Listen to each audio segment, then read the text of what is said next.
Assalamualaikum warahmatullahi wabarakatuh.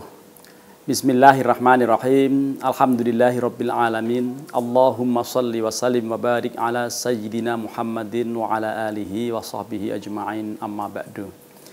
Para pemirsa kaum muslimin yarhamukumullah. Di dalam Islam kita sangat dianjurkan untuk menjadi muslim yang kafah atau muslim yang totalitas. Karena ini dicontohkan oleh para ulama, baik yang ulama-ulama pendiri atau pendakwah awal di masa Islam pertama di Indonesia sampai hari ini, mereka semuanya sangat menegaskan mengenai pentingnya menjadi muslim yang kafah. Ini semuanya didasarkan atas perintah Allah di dalam Al-Quran surat Al-Baqarah ayat 208. A'udzubillahi minasyaitonirrajim. Ya ayyuhalladzina amanu dkhulu fis-silmi kaffatan wa la tattabi'u khutuwatis syaiton innahu lakum aduwwum mubin. Wahai orang-orang yang beriman, masuklah dalam Islam secara kafah, secara totalitas. Dan janganlah kalian mengikuti langkah-langkah setan, karena setan itu adalah musuh yang nyata bagimu. Terkait dengan Islam kafah adalah Islam yang total, yang meliputi 3 aspek pokok, yaitu iman, Islam, dan ihsan. Yang bahasa lainnya adalah iman disebut juga dengan akidah, Islam disebut juga dengan syariah, dan ihsan disebut juga dengan akhlak. Ketiga disiplin ilmu atau ketiga disiplin pembagian Islam ini,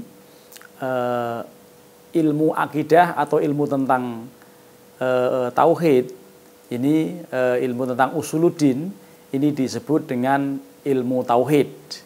Ilmu yang membahas soal syariah atau Islam itu sendiri adalah dibahas dalam disiplin ilmu fikih, dan ilmu yang membahas soal akhlak adalah ilmu tasawuf. Oleh karenanya para pemirsa, dalam berislam kita mesti memiliki ilmu walaupun secara mendasar. Ilmu yang kaitan dengan tauhid, tentang keimanan atau tentang usuluddin, dan ilmu tentang fikih atau ilmu mengenai syariah atau hukum Islam secara umum, dan juga ilmu tasawuf atau ilmu mengenai bagaimana kita melatih hati, bagaimana kita bisa mendekatkan diri kita kepada Allah dalam disiplin ilmu yang disebut dengan ilmu tasawuf. Ini juga pembagian ketiga pokok ajaran agama Islam, yang ibarat sebuah pohon adalah pangkalnya atau pongkolnya itu adalah akidah, yang juga keimanan, batangnya itu adalah syariah atau Islam, dan kemudian ranting-rantingnya termasuk dedaunannya adalah ihsan atau di situ akhlak.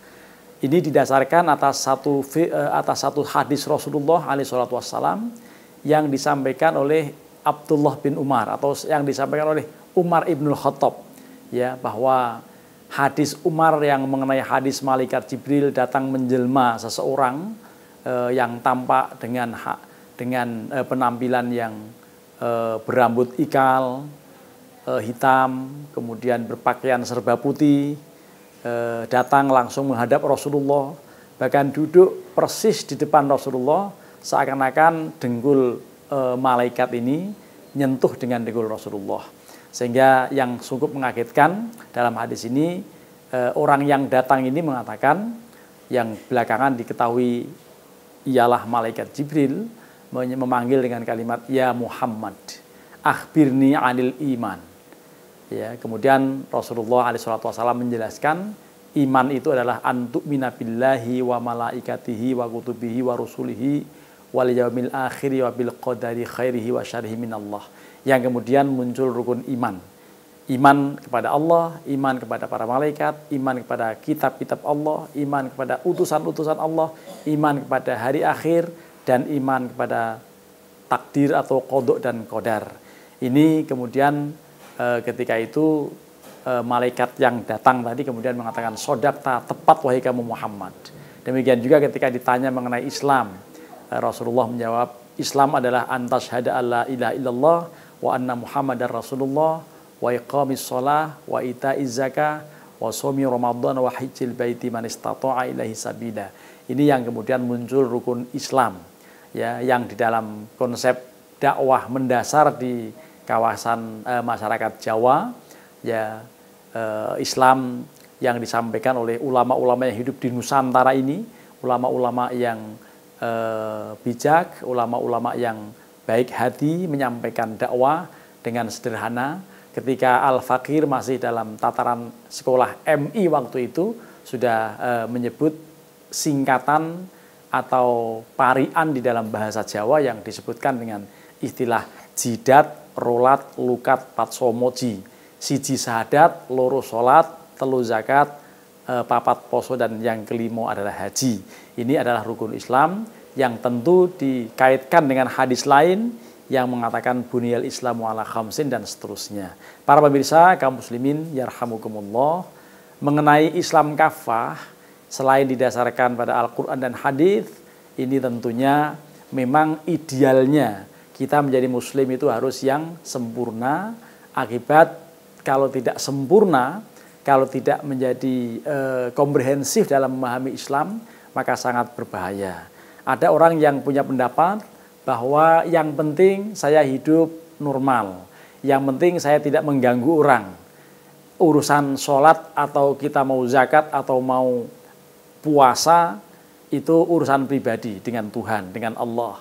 Sehingga dia bilang orang yang model seperti ini, yang penting saya tidak menyakiti orang, yang penting tidak mengganggu orang, yang penting tidak mendolimi orang, maka itu menurutnya benar. Padahal kalau Islam yang baik, Islam yang sejati, Islam yang kafah harus memiliki akidah yang benar, syariah yang bagus, dan akhlak yang mulia.